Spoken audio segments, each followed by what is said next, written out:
যখন ভয়ের সংস্কৃতিতে জামাত একটা করেনি, তাদেরকে যে নিষিদ্ধ করলো, একটা শব্দ শুনেছিলেন? কারণ আপনি কোনোদিন জুলাই করতে পারতেন না যদি ওই নারী, ওই আদিবাসী, ওই প্রাইভেট বিশ্ববিদ্যালয়, ওই রংপুর, ওই বিউপি, ওই এদের সকলকে আপনি যদি এক ছাতার নিচে আনতে না পারতেন। আপনারা তো ভাই 17 বছর কোন টক শোতে আসেননি, কথাও বলেননি। এগুলো করলে 5 আগস্টের পরে আপনারা বের হয়েছেন। আপনারা বের হয়ে গুপ্তবেশ, সুপ্তবেশ, একটু সময় দেন। আওয়ামী লীগের 17 বছরে কোথায় ছিলেন আপনারা? ধরে কেন হচ্ছিল? তখন কি বিএনপি করে করতে? না, বিএনপিকে তো আপনি দোষারোপ করছেন ভাই, আমি সেটাই বলছি।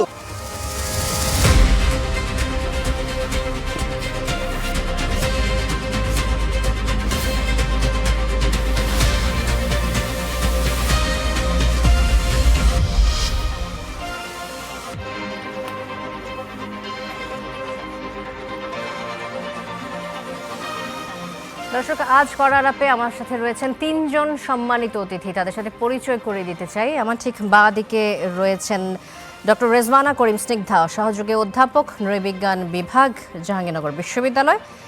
এবং আমার সাথে রয়েছেন মোহাম্মদ সেলিম উদ্দিন, কেন্দ্রীয় নির্বাহী পরিষদ সদস্য, বাংলাদেশ জামাতে ইসলামী, আমির, ঢাকা মহানগর উত্তর।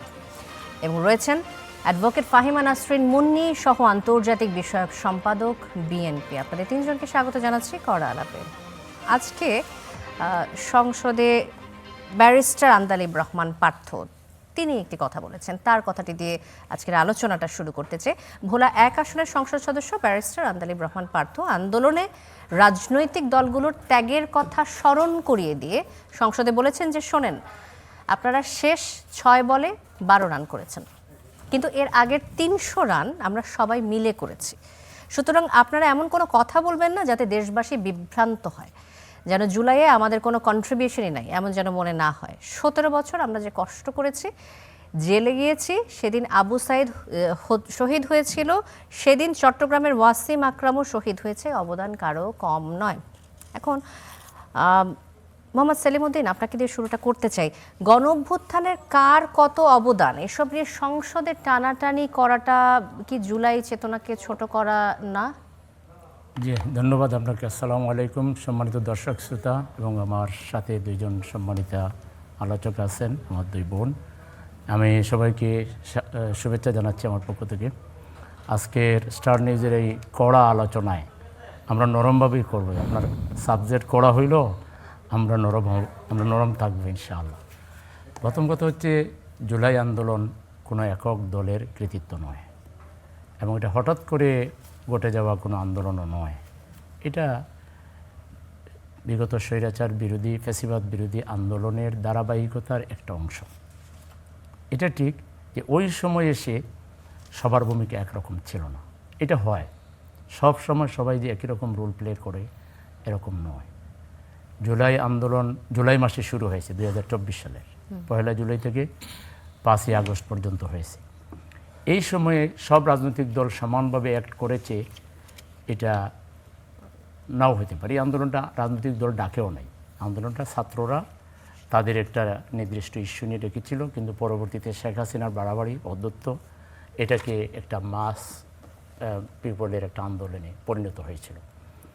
সেখানে রাজনৈতিক দল মুখ্য ছিল না, সেখানে ছাত্র সমাজ মুখ্য ছিল, শ্রমিক সমাজ মুখ্য ছিল, সাধারণ মানুষ মুখ্য ছিল। অবশ্য রাজনৈতিক দলের মধ্যে কারো কারো বক্তব্য সে সময় সন্দেহ তৈরি করেছিল। যেমন আমার 2 পাশে 2 আলোচক আছেন, আমি কাউকে আঘাত করার জন্য বলছি না। সে সময় বিএনপির মহাসচিব, সম্মানিত মহাসচিব মির্জা ফখরুল ইসলাম আলমগীর সাহেব যে বক্তব্যগুলো মিডিয়ার সামনে দিয়েছিলেন, তাতে বোঝা গেছে বিএনপি দলগতভাবে এই আন্দোলনের সাথে ওইভাবে ওতপ্রোতভাবে। কোন বক্তব্যে আপনার এই কথা মনে হচ্ছে? যেমন বিএনপি উনি বলেছিলেন যে এই আন্দোলন ছাত্ররা করছে, এটার সাথে বিএনপির সরাসরি কোনো সম্পর্ক নেই। আচ্ছা, সরাসরি কোনো সম্পর্ক নেই, এটা সত্য কথা উনি হয়তো বলেছেন। তাহলে বোঝা গেল যে বিএনপি দলগতভাবে ওখানে সরাসরি জড়িত ছিল না, হয়তো ইমপ্লাইডলি ছিল। ইমপ্লাইডলি ছিল মানে আমি এটা বুঝতে চাচ্ছি, বিএনপি তো এটা বড় দল, তার হাজার হাজার লক্ষ লক্ষ। এখন তো সংসদ সদস্যরা, বিএনপি সংসদ সদস্যরা তারা দাবি করছেন যে এই নেতৃত্ব বা এই আন্দোলনে এনসিপি, ছাত্র জনতা, সাধারণ মানুষের সাথে বিএনপির অবদান ছিল। তারা আমি তো অস্বীকার করছি না, আমার প্রথম শুরুই তো করলাম যে এটা কোনো একক দলের কৃতিত্ব না। আচ্ছা, আমি তো এটা দিয়ে শুরু করলাম। অবশ্যই বিএনপির অবদান আছে। আমি বলছি একই রকম অবদান সবার নাও থাকতে পারে। যেমন আমি বললাম বিএনপি মহাসচিব মহোদয় উনি বারবার বক্তব্য বলেছেন, আরেকজন স্ট্যান্ডিং কমিটির মেম্বার বলেছেন যে আন্দোলনগুলো ছাত্ররা করছে এবং ছাত্রদেরকে এক ধরনের কিছুটা তুচ্ছতাচ্ছিল্যই সে সময় হয়, এরকম কথাবার্তাও মুখ দিয়ে বের হয়ে এসেছে। যাই হোক, আমি এটাই জন্য বলতেছি, আপনি যে বললেন কার কি অবদান, অবদানের পার্থক্য থাকতে পারে, কিন্তু একটুও যদি রাখছে তো। আর আমি তো বললাম এই আন্দোলনটা তো হঠাৎ করে আর মানে একটা আন্দোলন না, এটা অতীতের ধারাবাহিকতায় এটার একটা বিস্ফোরণ ঘটেছে। এমন না যে ওই 36 দিনেই কিন্তু এত বড় একটা বিপ্লব হয়ে যাবে, এত মানুষ ইনভলভ হয়ে যাবে, বিষয়টা না। মানুষ আগাতে আগাতে জর্জরিত হয়ে মানুষের মধ্যে একটা বিস্ফোরণ উন্মুখ অবস্থা ছিল। জুলাই এসে এটাকে তারা সঠিকভাবে কমিউনিকেটেড করতে পেরেছে। তারা একটা স্লোগান দিয়েছে, উই ওয়ান্ট জাস্টিস, আমরা জাস্টিস চাই। এটা সবাই সাড়া দিয়েছে। রাজনৈতিক দলগতভাবে না দিলেও তাদের কর্মীরা ছিল, বিএনপির হাজার হাজার নেতাকর্মী ছিল আমি মনে করি, তারা আহত হয়েছে, তারা শহীদ হয়েছে, এভাবে হয়েছে। কিন্তু তারপরও দলগতভাবে সবার হয়তো সমান ভূমিকা ছিল না, কারো একটু বেশি ছিল, কারো একটু কম ছিল। এটা পর্যালোচনার দরকার নেই তো। আফটার অল জুলাইকে তো আমরা সবাই মেনে নিয়েছি, জুলাই আন্দোলনকে থেকে অস্বীকার করছে না। যে এর সাথে কি আপনি 71-এর কোনো মিল পান? 71-এর কার কি ভূমিকা মুক্তিযুদ্ধে অবদানে সবসময় আমরা একটা টানাটানি দেখি, এখন সেই 24 নিয়ে একই জিনিস একেবারে দেখছি। 40 বছর পিছনে চলে যাওয়ার দরকার নেই, জুলাইতেই থাকেন। 71 নিয়ে আলোচনার এখন এটা প্রাসঙ্গিক না। প্রাসঙ্গিক হলো জুলাই আন্দোলনে আমি মনে করি গোটা দেশবাসীর ভূমিকা ছিল। 71 প্রাসঙ্গিক না এই আজকের আলোচনায় প্রাসঙ্গিক না। আজকে আলোচনা আপনি করছেন সমকালীন বিষয়গুলো নিয়ে, তাই না? আমরা আগে আলোচনা শুনে আসছি যে আপনারা আজকে সমকালীন বিষয় নিয়ে কথা বলতে চান। এইভাবে যদি লাফাই লাফে আপনারা সাংবাদিকরা যেটা করেন আর যে মানে একেবারে 180 ডিগ্রি অ্যাঙ্গেলে ইউটার্ন নিয়ে নেন, এবং এটার কারণেই কিন্তু বাংলাদেশে রাজনীতিটা সুস্থভাবে গড়ে উঠতেছে না। আমি একটু আপনাকে সামান্য কষ্ট দিলাম। আসছিলেন জুলাইতে, এক লাফে চলে গেলেন একেবারে 71। যদি ইতিহাসটা আনি আর কি, যদি আপনারা ইতিহাস নাই টানতে চান তাহলে ঠিক আছে। এটা রিলেভেন্ট না, এটা রিলেভেন্ট না। আমি বলছি যে জুলাই আন্দোলনে সকল মানুষের ভূমিকা ছিল, সকল রাজনৈতিক দলের ভূমিকা ছিল। কারো বেশি থাকতে পারে, কারো কম থাকতে পারে। এটা তো আমরা মাপতেছি না এখন, কার বেশি কার কম। আমরা তো সবাই মিলে একটা জুলাই সনদ করেছি এবং আমরা অঙ্গীকার করেছি যেই পাশ করবে তারা যদি হা ভোট জয়যুক্ত হয় তাহলে জুলাই সনদ বাস্তবায়নে তারা 100% আন্তরিকতার পরিচয় দিবেন। এখন দেখতে হবে জুলাইতে কার কি ভূমিকা ছিল এটা বুঝবার জন্য এখন দেখতে হবে যেটা বাস্তবায়নে কার ভূমিকা কতটুকু।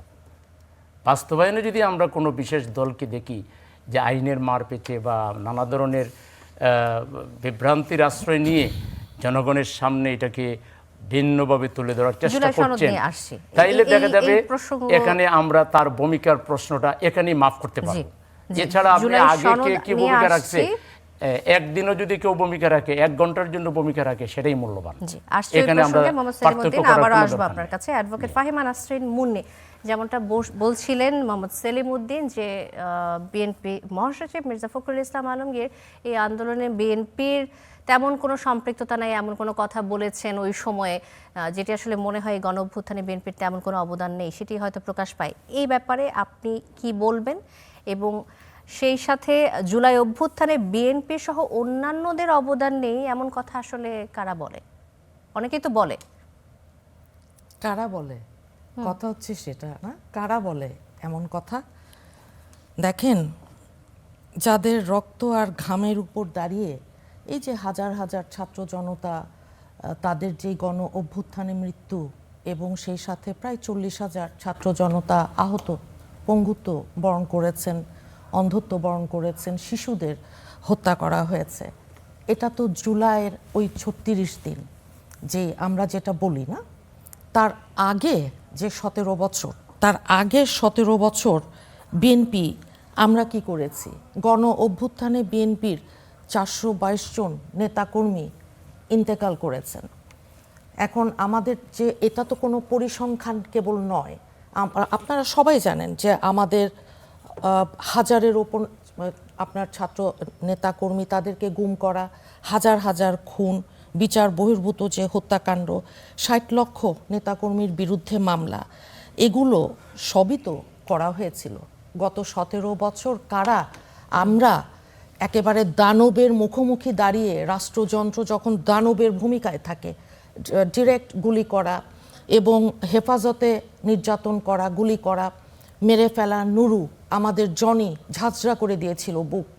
তো এই রকম অবস্থায় আমাদের কর্মীরা, আমরাই তো নির্ঘুম উপাস বাসায় থাকতে পারিনি। সেই রকম আন্দোলন সংগ্রাম করে একটা মোমেন্টাম তৈরি করেছে জুলাইয়ে ছাত্ররা, এটা সত্যি কথা। এবং সেই সাথে আমাদের যে যেখানে আমরা আছি, যে যেভাবে আমরা পেরেছি, আমরা সবাই সেই জুলাই আন্দোলনে, আমাদের সবাই আমরা ওই জুলাই আন্দোলনে বাংলাদেশের প্রতিটা মানুষের আপনার সমর্থন ছিল বলেই এটা এই রকম ভাবে ফ্যাসিবাদ, স্বৈরাচার, একদলীয় কর্তৃত্ববাদী যেই সরকার, তারা পালিয়ে গেল, পালিয়ে যেতে তাদেরকে বাধ্য করা হলো। এখন এই রকম অবস্থায় আমাদের মহাসচিবকে নিয়ে কিংবা অন্য তুচ্ছ তাচ্ছিল্য, ছাত্রদের নাকি আমাদের কেউ তুচ্ছ তাচ্ছিল্য করেছেন, আমাদের কোনো নেতার, উনি নাম বলবেন, নাম বলেননি, কিন্তু এই ধরনের বক্তব্য খুবই অনাকাঙ্ক্ষিত বলে আমি মনে করি। এই ধরনের বক্তব্য অত্যন্ত অনভিপ্রেত আমি মনে করি। ৭১ কখনো অপ্রাসঙ্গিক নয়, ৭১ কোনো দিন অপ্রাসঙ্গিক হতে পারে না, প্রাসঙ্গিকতা আছে ৭২-এর সংবিধান থেকে। ওই কারণেই আজকে আমরা যখন দেখি মুক্তিযুদ্ধে কার কি আপনার অবস্থান ছিল, বিএনপি তো মুক্তিযোদ্ধার দল, আমাদের শহীদ প্রেসিডেন্ট বীর মুক্তিযোদ্ধা, সেক্টর কমান্ডার, জেড ফোর্সের প্রধান, মহান স্বাধীনতার ঘোষক। কিন্তু পাশাপাশি আজকে যারা বিরোধী দল, তাদের ভূমিকাটা কি ছিল, তারা জাতির সামনে সেটা আপনার পরিষ্কার করেছে কিনা। ৭২-এর সংবিধানে কাদের এত আপনার গাত্রদাহ হয়, কিন্তু সংবিধানটাকে তো স্থগিত করা হয়নি, এটা তো কোনো বিপ্লবী সরকার গঠন করা হয়নি, যেই কথা আজকে সংসদে আলোচিত হয়েছে, যেই কথা আমরা এতদিন ধরে বলে আসছি, উইচ ইজ ট্রু। কারণ সংবিধান, আমি তো আইনের ছাত্র না, দীর্ঘদিন সুপ্রিম কোর্টে আছি, সংবিধান যদি আপনার বলে দিত যে এটা আমরা স্থগিত করছি, তাহলে তো ভাই আজকে আমরা এটা নিয়ে এত কথা, সংসদ উত্তপ্ত হওয়া, কথাবার্তা, আলাপ আলোচনা হতো না। তাহলে নতুন সংবিধান, নতুন করে আপনার কি করবেন, কিভাবে হবে, সব কিছু। আর জুলাই সনদ, দেখেন জুলাই সনদ নিয়ে বিএনপির কোনো রকম যতগুলো আপনার আমাদের নোট অফ ডিসেন্ট সহ যতগুলো ব্যাপারে কমিটমেন্ট আছে, অঙ্গীকার আছে জাতির কাছে, আমাদের দলের যারা অত্যন্ত সিনিয়র নেতারা আছেন, আপনারা আজকেও শুনেছেন নিশ্চয়ই, সেই কথা বলেছেন। আমরা জুলাই সনদ প্রসঙ্গে আচ্ছা আসবো, ঠিক আছে। আপনি যদি একটু এই অভ্যুত্থানের কথা প্রসঙ্গে বলেন, যে এই যে ছাত্র জনতা যে আন্দোলনটা শুরু করলো, যেটা ১৭ বছর ধরে অনেক বলা যায় আন্দোলনের পরেও বড় দল হিসেবে বিএনপি সেই জায়গায় যেতে পারেনি এবং সেই আন্দোলন করে ফ্যাসিস্ট সরকার নামাতে পারেনি, সেখানে আপনি কাকে ক্রেডিট দিবেন? মানে আমি যদি মেজরিটি ক্রেডিট দিতে চাই, জনগণকে আমি ক্রেডিট দেই। জানেন, এটা এমন না যে আমরা বিএনপি দেখে আমি আপনার এই ক্রেডিটটা আমরা নিতে চাচ্ছি না।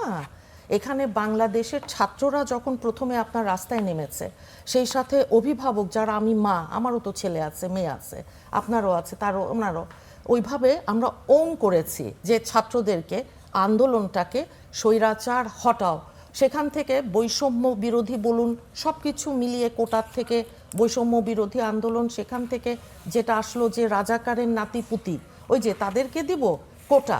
আচ্ছা যাই হোক, এই কথার পরে যখন সারা বাংলাদেশের মানুষ একাট্টা হয়ে গেল, কি এখানে আপনার ছাত্র জনতা, শ্রমিক, কৃষক, কেউ তো ভাই বাদ ছিল না, প্রত্যেকের নৈতিক সমর্থন ছিল, প্রত্যেকে যে যা পেরেছে সেটা নিয়ে তারা সাহায্য এবং সহযোগিতা কি করেনি, করেছে তো।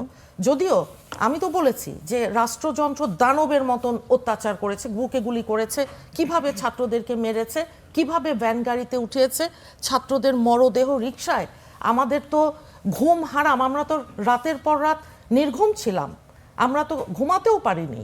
এমন একটা অবস্থায় এই আন্দোলন, আপনি বলেছেন কি বিএনপি আমরা পারিনি, আমি তো বলেছি যে আমরা ওই অবস্থায় যখন ভয়ের সংস্কৃতিতে জামাত একটা করেনি, তাদেরকে যে নিষিদ্ধ করলো, একটা শব্দ শুনেছিলেন? কোনো শব্দ, কোনো প্রতিবাদ, কোনো কথা, কোনো কিছু শুনেছিলেন? আমি তো শুনিনি।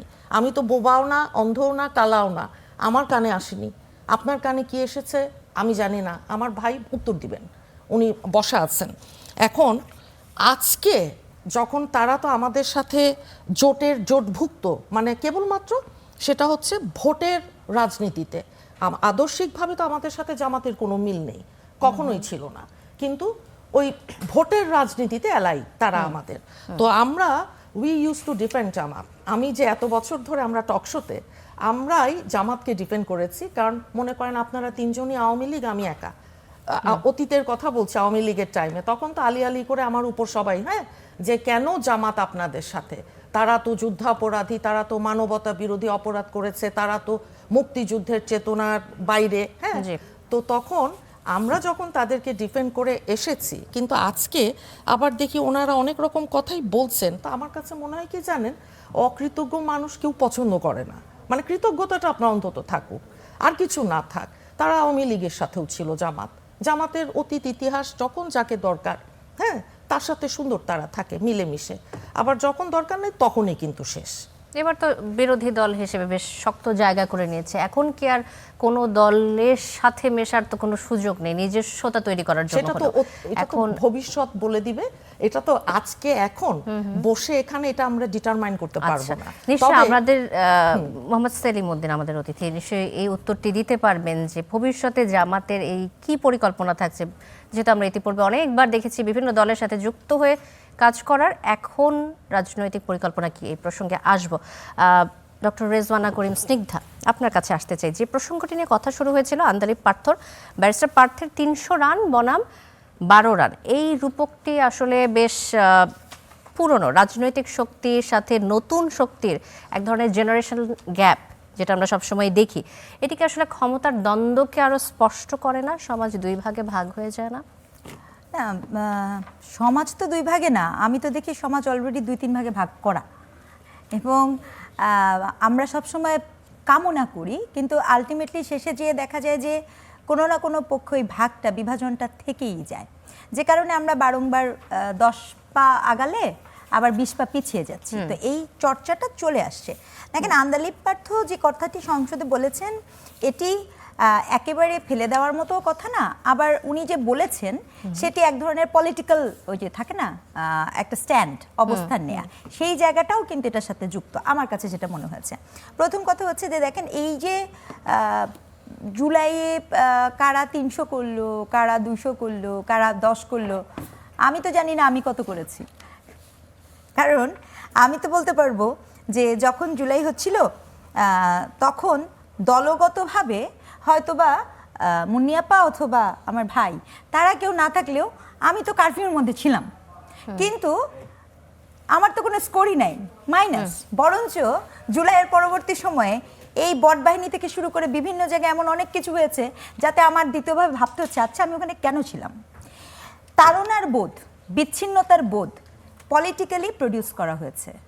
আমি নির্দ্বিধায় একটা কথা বলি, জুলাই যখন হয়েছে আপনি প্রথম ভাষা থেকে বাদ দিয়েছেন, রোকেয়া হলের মেয়েগুলা নেমে আসলো, আপনার বাংলা ভাষায় একটা শব্দ আছে শিক্ষার্থী, পুরো আন্দোলন হয়ে গেল ছাত্র জনতার, ছাত্রীরা কই গেল?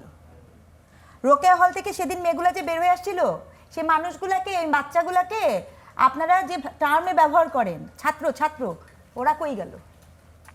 প্রথমবার দিয়েছেন শিক্ষার্থীকে, গেল। বইয়ের পাতা ছাপা হলো এনসিটিভিতে, মনে আছে গাছের পাতা ছেঁড়া নিষেধ, আদিবাসী বাদ দিয়ে দিলেন, ওর স্কোর মনে হয় আরো কম, গেল বাদ। বামপন্থী যে প্রগতিশীল যারা ছিল তারাও ছিল, বাদ, তারাও বাদ। মেয়েরা বাদ, আদিবাসী বাদ, বামপন্থী বাদ। তার মানে ঠিক বুঝলাম না, প্রাইভেট বিশ্ববিদ্যালয়ের অজস্র শিক্ষার্থী জুলাই আন্দোলনে রাস্তায় নেমে জীবন দিয়েছে। একজন প্রাইভেট বিশ্ববিদ্যালয়ের শিক্ষার্থী নেতার নাম বলেন, এই মুহূর্তে দেখা যাচ্ছে বাদ। তাহলে কি হলো? আবু সাইদ কোন বিশ্ববিদ্যালয় ছিল? রংপুর। মুগ্ধ কোন বিশ্ববিদ্যালয় ছিল? বিইউপি। আপনার নরসাদ বিশ্ববিদ্যালয় ছিল। আলামিন যাকে ওই সাথে করা ছিল, সে কোন বিশ্ববিদ্যালয় ছিল? ব্র্যাক ছিল। অনেকগুলো ইউনিভার্সিটি নেমে এসেছিল। তারা কোথায়? বাদ। কাজে এই যে উনারা যখন এসব বলেন, I am very sorry, with due respect, আমার কাছে একজন শিক্ষক হিসেবে দূর থেকে দেখে হতাশাও লাগে, প্রতারণার বোধ তৈরি হয় এবং ভীষণ রকমের রাগ লাগে। হতাশ হই আমি এই জন্য, কারণ আপনি কোনোদিন জুলাই করতে পারতেন না যদি ওই নারী, ওই আদিবাসী, ওই প্রাইভেট বিশ্ববিদ্যালয়, ওই রংপুর, ওই বিউপি, এদের সকলকে আপনি যদি এক ছাতার নিচে আনতে না পারতেন, হঠাৎ করে এটা হয়ে গেল হচ্ছে ছাত্র জনতা। মাঝখানে এই অভিযোগ এসেছিল যে প্রাইভেট ইউনিভার্সিটির স্টুডেন্টরা যখন তাদের দাবি নিয়ে এসেছিল তখন তাদের হেনস্থার শিকার হতে হয়েছে, এমন Exactly. খবরগুলো আমরা পেয়েছি। হ্যাঁ, শুধু তাই না, আপনি দেখবেন বারংবার ইভেন এই যে নমিনেশনটাও যখন দেওয়া হয়েছে, আমি কিন্তু খুব সরি, ডাজন্ট ম্যাটার, আমার ব্যক্তিগত অবস্থান থাকতে পারে যে ওনারা জামাতের সাথে গেছে, সেটা ভিন্ন প্রসঙ্গ, কিন্তু আমি এই নমিনেশনের মধ্যে একজনকে খুঁজে পাই নাই যে কিনা ওই প্রাইভেট বিশ্ববিদ্যালয়ের প্রতিনিধিত্ব করে। আমি ওই নমিনেশনের মধ্যে একজন কৃষককে খুঁজে পাই নাই, কেন একজন রিক্সা চালকের সন্তানকেও তো আমি খুঁজে পাই নাই। বাস্তবতা কিন্তু এখানে। তো আপনি যখন এই জায়গাগুলো দেখেন, এমনকি বড় ছোট, এইখানে না এটাকে পলিটিক্যাল করার যে একটা অশুভ প্রয়াস, বিশ্বাস করেন এর ভুক্তভোগিতা আমাদেরকে, আমার কাছে মনে হয় জুলাইয়ের যে একটা স্পিরিট ছিল, সেই স্পিরিটকে যেমন খাটো করেছে, এবং যাকে নামানোর কৃতিত্ব মানুষ বহন করছেন, এই প্রতারণার বোধ তাদেরকে বহুদূর নিয়ে যাবে। এই জন্য নিয়ে যাবে তার কারণ আপনি তো ওখানেই ছত্রভঙ্গ করে দিয়েছেন। আপনি তো যেদিন বলেছিলেন না জুলাই আন্দোলন মেটিকুলাসলি ডিজাইন, আমি তো বোকা হয়ে গেছি, আমি তো জানতাম না, আমাকে তো কেউ ফোন করে বলে নাই ডিজাইনের অংশ, তাও আবার দেশে না, জাতিসংঘের মঞ্চে যে আপনি এটাকে মেটিকুলাসলি ডিজাইন বললেন, আমি ঠিক বুঝতে পারলাম না। আর এখন আছে একদল করেছে আরেক দল করে নাই, খুবই বিচিত্র এবং জি। সেলুকাস। স্বাধীনতা যেরকম একক কারো বাবার সম্পত্তি না ভাই, জুলাইও কারো একক বাবার সম্পত্তি না, এই বোধটাই আমরা বলতে পারি নাই। একের দিকে হচ্ছে শিক্ষার্থীর চোট, একদিকে হচ্ছে পলিটিক্যাল পার্টির চোট, আমরা তাহলে কিছুই করি নাই, আমরা খালি ঘরের বসে বোকার মতো কারফিউয়ের মধ্যে রাস্তায় দাঁড়াইছি, ইসের সামনে দাঁড়াইছি, চাকরির পরোয়া করি নাই, কেউ তো আমাদের খোঁজ রাখে নাই, কোনোদিন তো আমরা এই কথা বলিনি, সুযোগ সুবিধা তো পরের কথা। তাহলে তাহলে কি এটা ক্ষমতার লড়াই ছিল? জি, আসছি আপনার কাছে। ডক্টর রেজওয়ানা করিম স্নিগ্ধা, ধন্যবাদ। আমি এবার মোহাম্মদ সেলিমউদ্দিন আপনার কাছে আসতে চাই। এটা কি ক্ষমতার লড়াই ছিল কিনা, এই প্রশ্ন নিয়ে আপনার কাছে আসছি। এই যে কিছুক্ষণ আগে অ্যাডভোকেট ফাহিমা নাসরিন একটা কথা বলেছেন যে বাংলাদেশ জামাতে ইসলামী যখন নিষিদ্ধ হলো তখন তারা নিজেদের জন্য প্রতিবাদ করতে পারেনি ফ্যাসিস্ট সরকারের আমলে। তাহলে এই যে আপনার কথায় উঠে আসলো গণ অভ্যুত্থানে প্রত্যেকটি রাজনৈতিক দলের অনেক ভূমিকা, আপনারা তো নিজেদের জন্য লড়াই করতে পারেননি, তাহলে কিভাবে দেশের মানুষের জন্য লড়াই করবেন?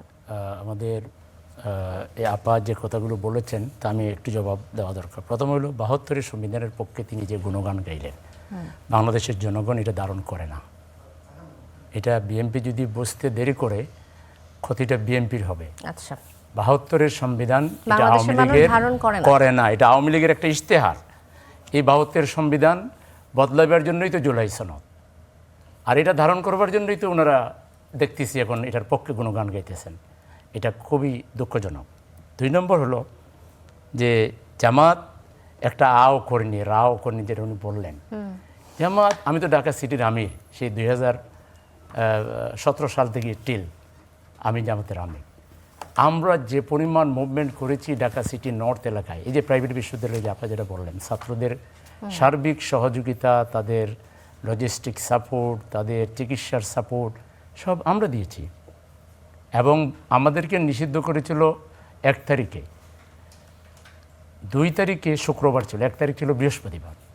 ২ তারিখে বায়তুল মোকরম থেকে আমরা যে মিছিল করেছিলাম, যে মিছিল ঢাকা বিশ্ববিদ্যালয়ের টিএসসিকে যেটা মিনি ক্যান্টনমেন্টে রূপ দেওয়া হয়েছিল, আর্মি বিজিবি সবাইকে নিয়ে ওখানে, কেউ আর তখন ছাত্রদেরকে ১৫ তার তারিখ ফলাফল কি ছিল? আচ্ছা, সেই মিছিল আমরা 4টা ব্যারিকেড ভেঙে ওখানে গিয়ে সমাবেশ করে আবার মিছিল নিয়ে আমরা প্রেস ক্লাবের সামনে এসে সমাপ্ত করেছি। কার্যক্রম নিষিদ্ধ, এটা বন্ধ করতে পেরেছিলেন আপনারা? কার্যক্রম চালিয়ে যেতে পেরেছিলেন? তারপর এর কারণেই তো জুলাই বিপ্লব সফলতা। যদি আওয়ামী লীগের সবচেয়ে বড় রাজনৈতিক ভুল হলো, একটা দেশ যখন অগ্নিগর্ভ, তখন জামাতের মতো একটা সুশৃঙ্খল সারা দেশে যার শক্তিশালী ব্রাঞ্চ আছে, তার বিশাল কর্মী বাহিনী আছে, এরকম একটা দলকে বেআইনিভাবে নিষিদ্ধ করার ফলে আন্দোলনে যে বলে না যে আগুনে ঘি ডালা, সেটাই হয়েছে।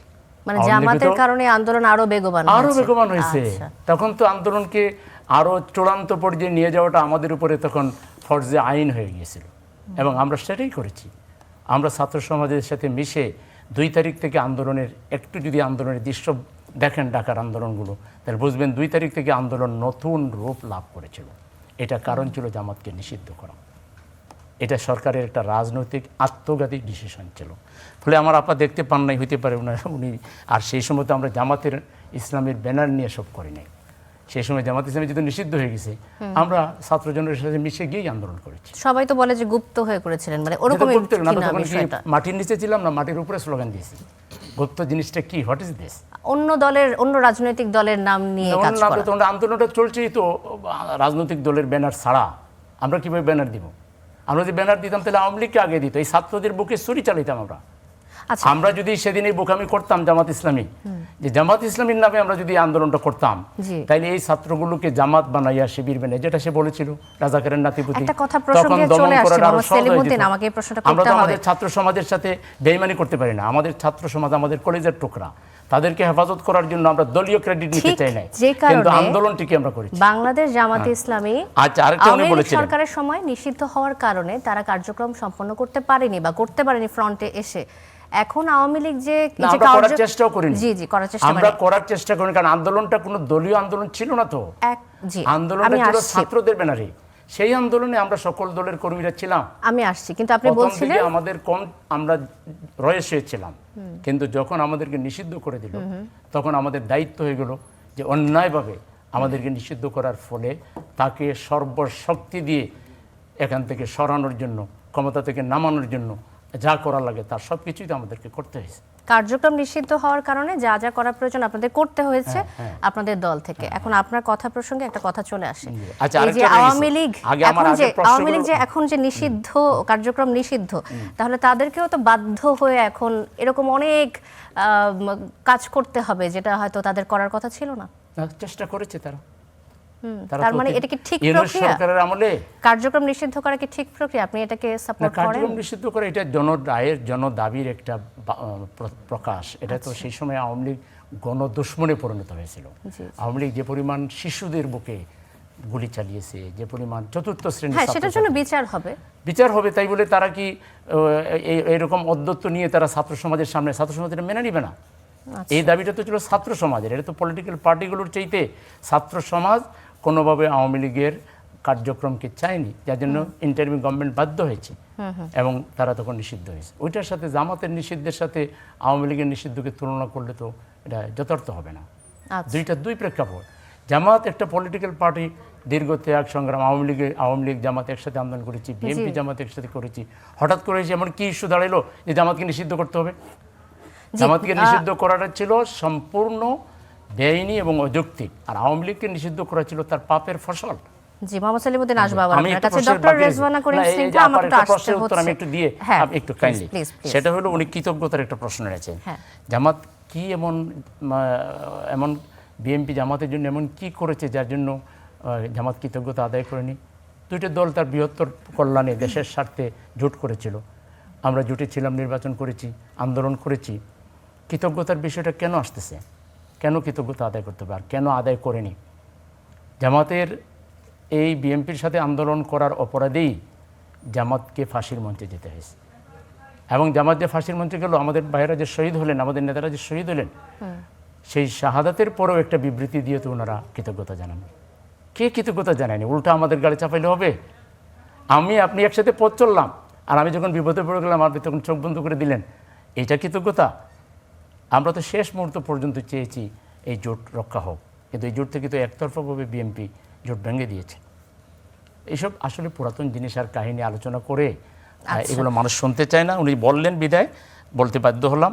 আর আমি ধন্যবাদ জানাই আমাদের এই ম্যাডামকে, যে তিনি যে বিশেষ করে ছাত্রীদের অবদানের কথা, তারপরে সাধারণ মানুষের অবদানের কথা বললেন, ইট ইজ ট্রু। কিন্তু রাজনৈতিক দলগুলোর পক্ষ থেকে এই যে তিনি বললেন, কোনো কৃষকের ছেলেকে তো দেখলাম না পার্লামেন্ট মেম্বার ক্যান্ডিডেট করতে, কিংবা কোনো প্রাইভেট ইউনিভার্সিটির ছাত্রছাত্রী দেখলাম না। আমরা মনে করি এটা যৌক্তিকতা উনি বলেছেন, আমি ওনার সাথে সহমত পোষণ করছি। আমাদের এই প্রাইভেট ইউনিভার্সিটির ছাত্রছাত্রী এবং ইউনিভার্সিটির ছাত্রীদের কৃতজ্ঞতা জানাতে হবে, তাদেরকে এটার জন্য স্বীকৃতি দিতে হবে যে এই আন্দোলন কোনো বিশেষ গোষ্ঠীর নয়, এটা আপামর জনতার আন্দোলন ছিল। অ্যাডভোকেট ফাহিমা নাসরিন মুন্নি, ৭২-এর সংবিধান মানুষ ধারণ করে না, জামাতের কারণে এই আন্দোলন বেগবান হয়েছিল। কি বলবেন? এটা তো আমি এখন শুনছি, উনি বললেন আমি শুনলাম। এখন ৭২-এর সংবিধান, আমার এর আগের সেগমেন্টে আমি কিন্তু বলেছি যে ৭২-এর সংবিধানটা আমরা যখন ইন্টারিম গভর্নমেন্টটা করা হলো তখন তো সংবিধানটা আছে, এটা তো স্থগিত করা হয়নি, বিপ্লবী সরকার তো গঠন করা হয়নি।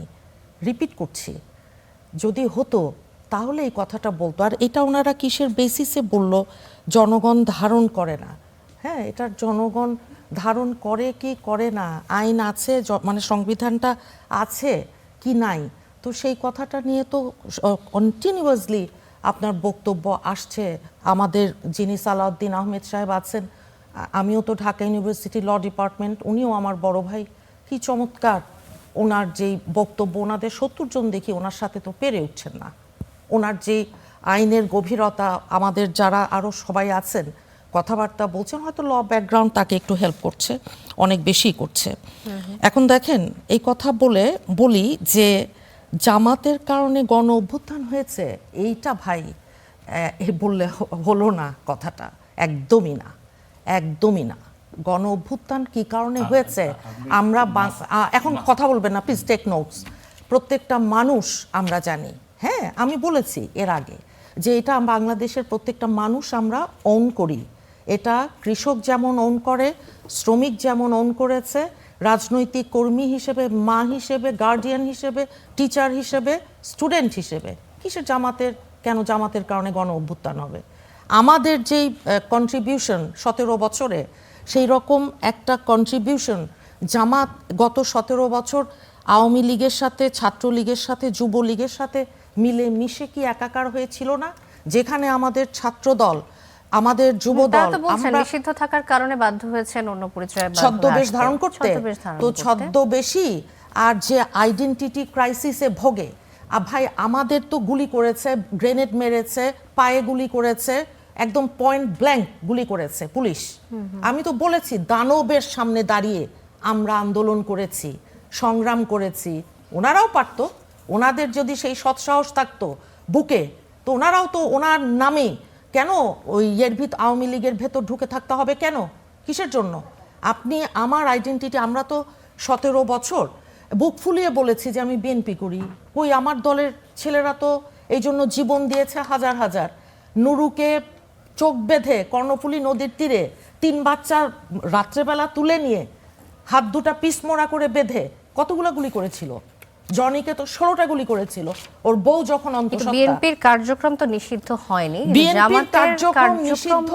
জামাতকে নিষিদ্ধ করার কারণে তারা সামনে আসতে পারেনি, এই কারণে বলছে, এমনটাই আমি যদি ভুল না বুঝে থাকি, এমন কারণেই তারা আসলে সামনে আসতে পারছে না।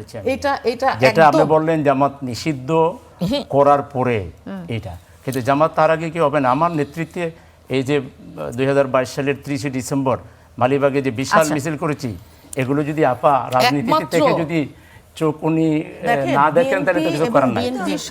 জামাতের ব্যাপারে ছদ্মবেশী শব্দ বিএনপি ইউজ করা ছিল, হ্যাঁ জামাত ছাড়া বিএনপি একটা মিছিল করার ক্ষমতা তো কোনোদিন রাখে নাই। জি, ফাইমান আসেন মনে, ভালো ট্রাক সরাইতে পারে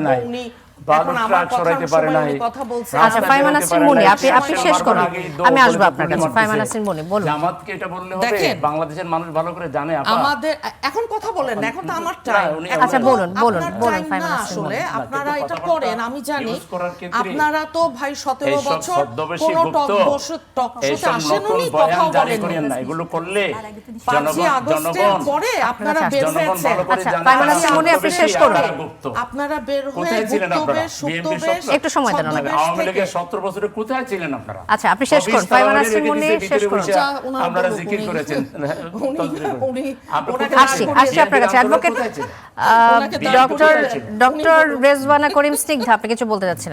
না, আমি আসলে দুটো জিনিস একটু পরিষ্কার হতে চাচ্ছি। সেটা হচ্ছে কি, আপনার নিজের বেলায় এটা অ্যাপ্লিকেবল, অবশ্যই আপনার নিজের বেলায় অ্যাপ্লাই করবেন। ছদ্মবেশী গুপ্ত এই শব্দগুলো জামাতের ব্যাপারে ব্যবহার করবেন না। এগুলো আপনাদের ক্ষেত্রে মানা, আপনাদের ক্ষেত্রে মানা। আপনাদের ভদ্রতা, জামাতের ক্ষেত্রে জামাত বাঘের বাচ্চার মতো সিংহ পুরুষের মতো রাস্তায় জীবন দিয়েছে।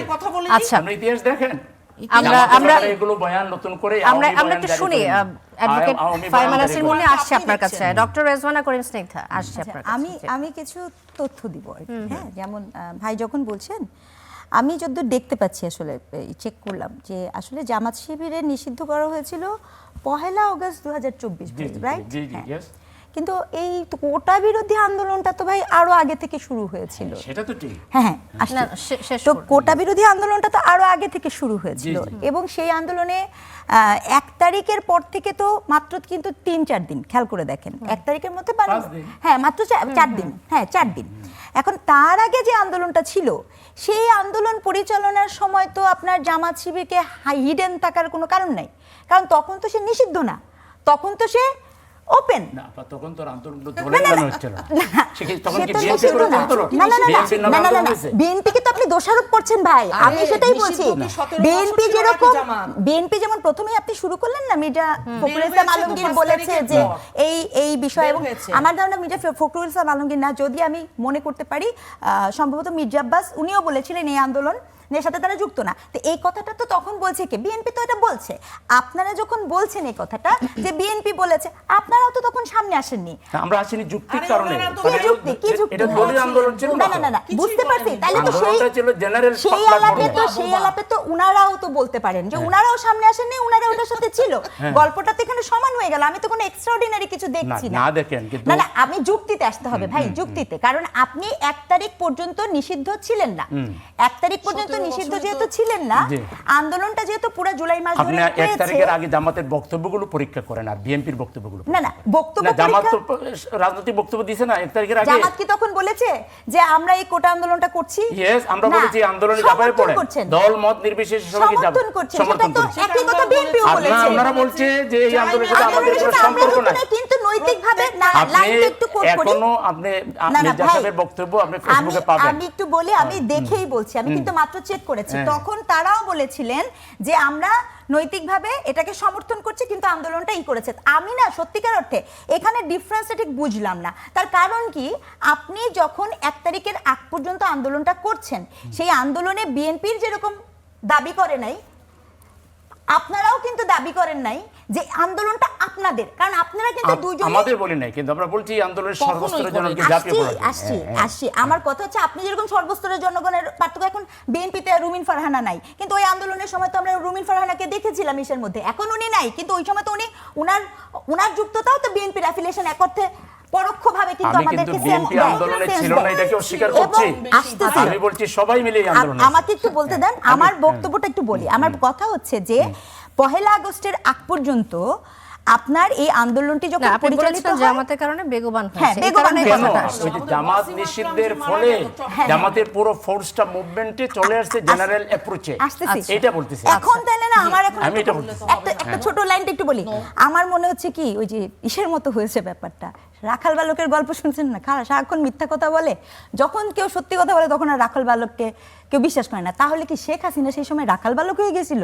কারণ শেখ হাসিনা সেদিন বলছিল একদম কোর্ট যে এই আন্দোলন হচ্ছে জামাত শিবিরের উস্কানি আন্দোলন। তাহলে এই প্রথম আমার শেখ হাসিনার জন্য তো মনে হচ্ছে তার মানে she শেখ was হাসিনার কাছে right. খবর সত্যি ছিল। কথা বলেছেন। শেখ হাসিনার কাছে খবর ছিল যে কে কার কি রুল তার মানে ছিল। শেখ হাসিনা right তাহলে ছিল। বিএনপিকে নিষিদ্ধ করে নেই কেন? ভাই, তাহলে শেখ হাসিনা right আমাকে ছিল। বলেন এই আন্দোলন না, যদি যেটা 1 বলছেন নম্বরে তার মানে নিষিদ্ধ শেখ করতে হাসিনা হয়, সত্যি কথা বলেছিলেন, তখন ঠিক বলেছিলেন, এই কথা শেখ তো হাসিনা তাই তো তার চলে কাছে আসে। ইনফরমেশন ছিল যে এই আন্দোলনে জামাত শিবির তার মানে শেখ হাসিনা সেদিন ঠিক ছিল, আমরা শেখ তার মানে- হাসিনারে ভুল বুঝছিলাম। আপনি বলতে আপনি চাচ্ছেন ভুল ছাত্র করছেন কি বুঝছেন জনতার না? শেখ আন্দোলন কি এটা হাসিনা ছিল সঠিক নাকি না? অ্যাজাম্পশন করতে পেরেছিল মানে যে এই আমরা তো ভাবছিলাম মুভমেন্টে এটা আমাদের নাগরিক আন্দোলন, এটা কি আমরা তো নাগরিক ভাবছিলাম- আন্দোলনই, আন্দোলন কিন্তু ছিল? জামাত কি নাগরিকদের মধ্যে নাই? না না, আমরা তো ভাবছিলাম এটা আমাদের অধিকারের আন্দোলন। হ্যাঁ, তো অধিকারের আন্দোলন তো। গুম হচ্ছে, অধিকারের খুন আন্দোলনে হচ্ছে। জামাতই তো ভূমিকা রাখছে। গুম হচ্ছে, খুন হচ্ছে, হ্যাঁ। ইলিয়াস আলী আজও কোথায় আছে আমরা জানি না। এত খুন, এত গুম আমাদের। এবং আরেকটা কথা বলি, ওই আন্দোলনের কোনো পাশাপাশি আন্দোলনে ওই কারো আন্দোলনের না কারো পাশাপাশি একটু একটা মুখ্য সেকেন্ড, ভূমিকা থাকবে। ওই আন্দোলনের এটাই স্বাভাবিক। পাশাপাশি এগুলো সব ফাইল, বুঝতে পেরেছেন? ওই আন্দোলনটা যখন শুরু হয়, তার আগে শিক্ষকদের একটা আন্দোলন চলছিল, বিশ্ববিদ্যালয়ের শিক্ষকদের আন্দোলন চলছিল। জি, জি। তো আমরা যখন ওই আন্দোলন, আমরা কি তাহলে সত্যি আজকে আমার মনে হচ্ছে তাহলে কি শেখ হাসিনা রাখাল বালক ছিল কিনা? আর তো জি। আমার কিছু বলার নেই।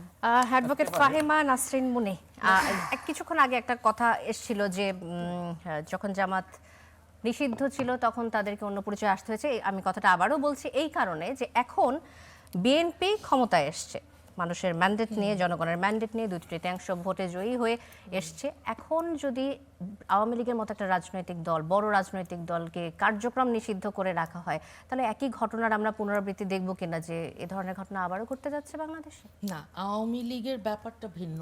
কারণ আওয়ামী লীগ তো গণহত্যা করেছে, আওয়ামী লীগ তো মানবতা বিরোধী অপরাধ করেছে। ইলিয়াস আলী ভাই, চৌধুরী আলম, আমাদের সাজিদুল ইসলাম, সুমন সহ হাজারের উপরে আমাদের নেতাকর্মী যাদেরকে গুম করেছে, এগুলো তো মানবতা বিরোধী অপরাধ। আর এইবার কেবল আমাদের ইয়েটা বাদ দিলাম, পরিসংখ্যান দরকার নেই। এইবার এই 36 জুলাই আগস্টে 24-এ 1400 জনকে হত্যা করেছে, এটা বলছে জাতিসংঘ।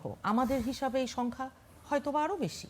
কাজেই এই রকম গণহত্যাকারী, এই রকম মানবতা বিরোধী অপরাধী, এখন তাদের কার্যক্রম নিষিদ্ধ। এটা আওয়ামী লীগ নামে রাজনীতি করতে পারবে কি পারবে না, এই সিদ্ধান্তটা দিনের শেষে বাংলাদেশের জনগণ দেবে। কারণ এটাকে তারা মাপ করবে। আপনি যদি মা হন, আমার ছেলে যদি গুম হয়ে যায়, আমি কি আওয়ামী লীগকে মাপ করব? আমি কি পারবো? বলেন, পারবো কি না? যদি না পারি, তাহলে সেই দায়টা সেটা জনগণের। এটা আমি আপনাকে নিষিদ্ধ করতে পারবো না। আমি যদি বলে আপনি নিষিদ্ধ, হবে না। ওনাকেও বলতে হবে উনি নিষিদ্ধ, ওনাকে বুঝতে হবে, সাপোর্ট করতে হবে, ওনাকেও একইভাবে বুঝতে হবে। আপনার সকল গণহত্যার বিচারই করতে হবে। এক্স্যাক্টলি তাই, তাই না? Exactly 2000 তাই। কি করে যদি লক্ষ গণহত্যা বাদ দিয়ে দেন মুনিয়াপ্পা, আমি তো বাদ দিচ্ছি না, আমি তো বাদ দিচ্ছি না। মানবতা বিরোধী অপরাধ, গণহত্যা যারা করেছে, আমি তো কাউকে বাদ দিচ্ছি না। আমি তো বলেছি যে এটা আমাদের 71-কে, যেমন আমার ভাই বললেন অপ্রাসঙ্গিক। 71-এর মুক্তিযুদ্ধে যখন 30 লক্ষ আমাদের ভাই ব্রাদার, তারাই তো শহীদ হয়েছিল। 71 প্রাসঙ্গিক?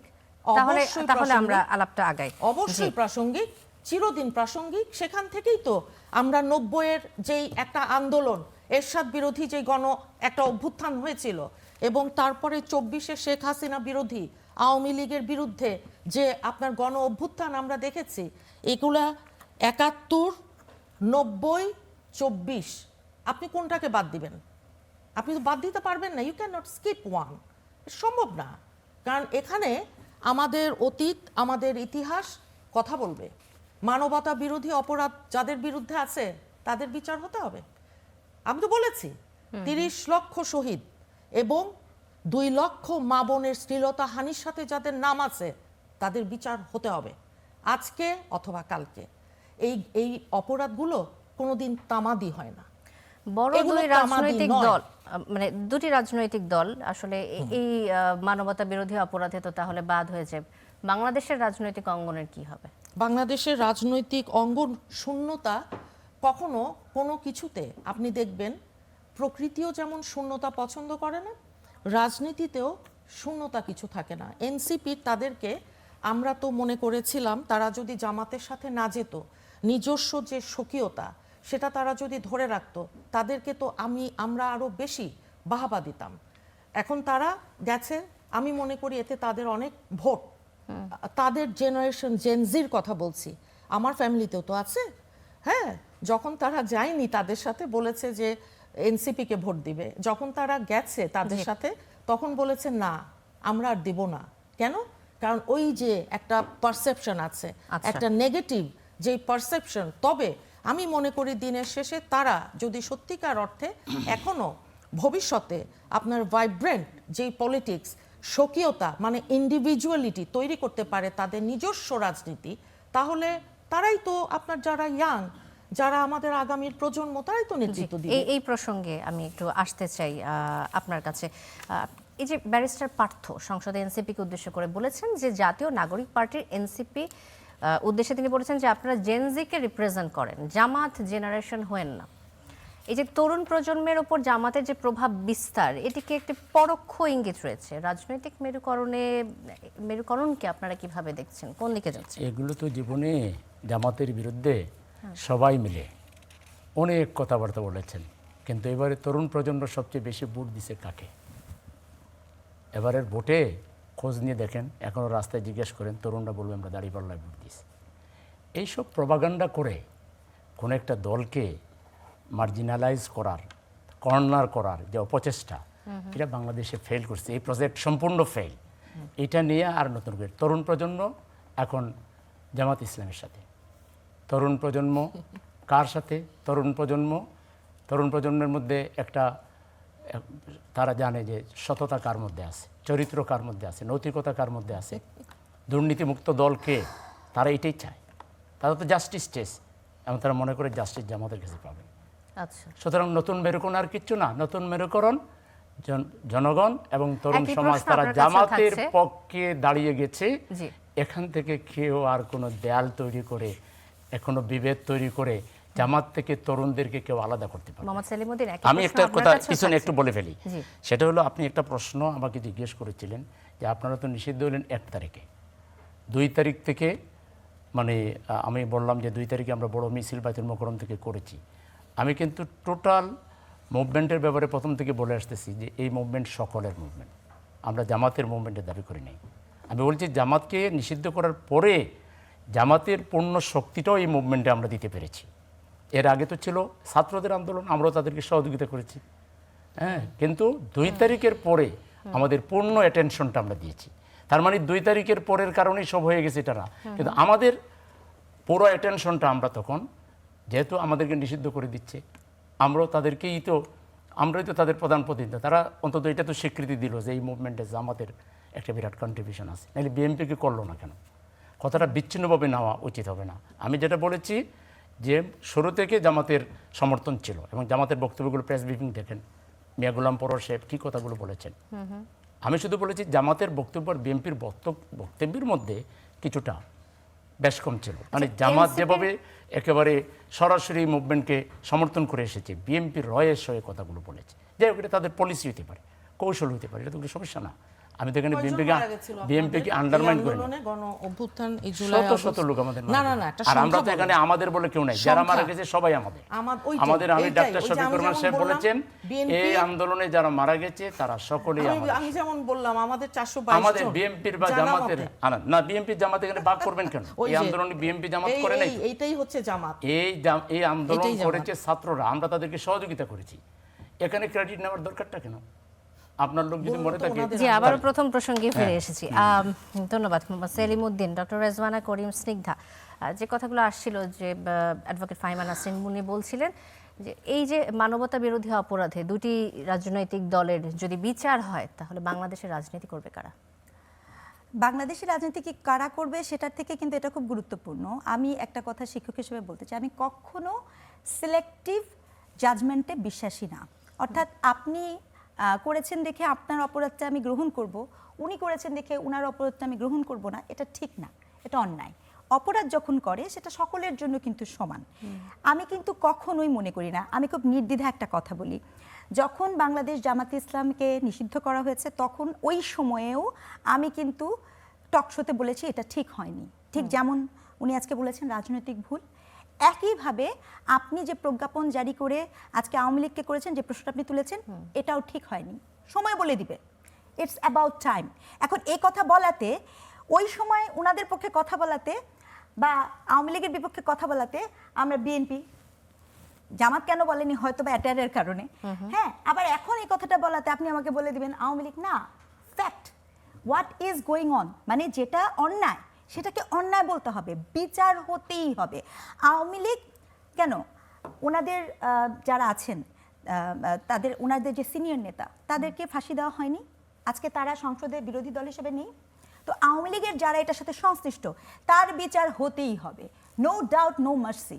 অ্যান্ড এটা সুষ্ঠু প্রক্রিয়ায় হবে, যাতে কেউ না বলতে পারে যে বিচারটা আমি অসম্পূর্ণভাবে করছি, যেটা আমার মনে হয়। এবং তারপরে আপনি কোনো রাজনৈতিক দলকে, আমি আবারও বলছি, রাজনৈতিক দলকে নিষিদ্ধ করার প্রেক্ষিতে সেই দল আন্ডারগ্রাউন্ডে চলে যায়। আন্ডারগ্রাউন্ডে যেয়ে যখন সে যা ইচ্ছা তাই করতে পারে, তার নমুনা অলরেডি আপনি আজকের কথার মধ্যেও এসছে, ভাইয়ের কথার মধ্যেই এসছে। আপনি যখন আপনার জীবন নিয়ে করবেন না, আপনি আন্ডারগ্রাউন্ডে যাবেন, আপনি ওয়াচডগ হিসেবে কাজ করবেন, আপনি আইডেন্টিটি বদলাবেন এবং নানাবিধ জটিলতা তৈরি করবেন, এবং তখন মানুষ বিভ্রান্ত হবে, জানমালের নিরাপত্তা লঙ্ঘিত হবে। একজন শিক্ষক হিসেবে আমি তো এটা কামনা করব না, খুব স্বাভাবিক কথা। কাজেই মানে রাজনৈতিক শূন্যতা তৈরি হবে আমি সেটা মনে করি না। আপনি ব্যক্তির বিচার করবেন, কারণ বিচারটা ব্যক্তির হওয়া জরুরি। আমি ভুল করলে আমার বিচার হবে।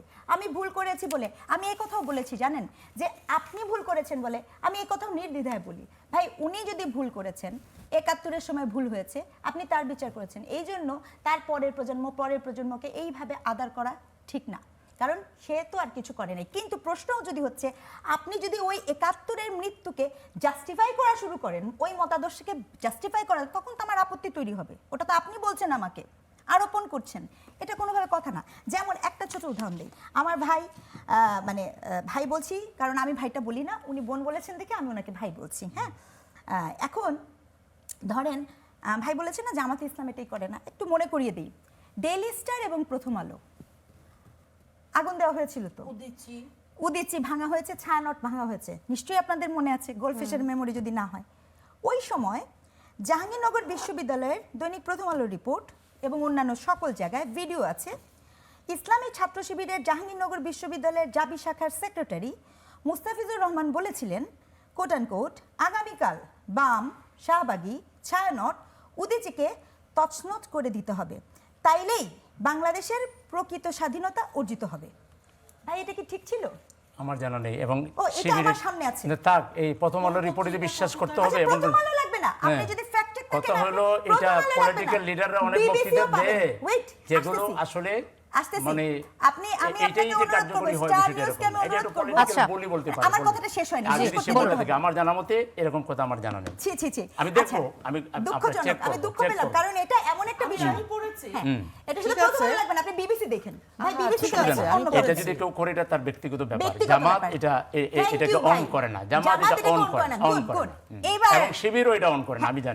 আমি শিবিরের সেন্ট্রাল প্রেসিডেন্ট ছিলাম, আই ওয়াজ ভাইরে কথাটা একটু পয়েন্ট করবেন। আচ্ছা, আপনি অন করছেন না, আমরা নিলাম। ভাই কি বলছে শুনেছেন তো না? জি, ঠিক আছে, খুব খুশি হয়েছি ভাই এটা বলেছে। একেবারে শেষের দিকে এসে হ্যাঁ। তাড়াতাড়ি বলতে হবে।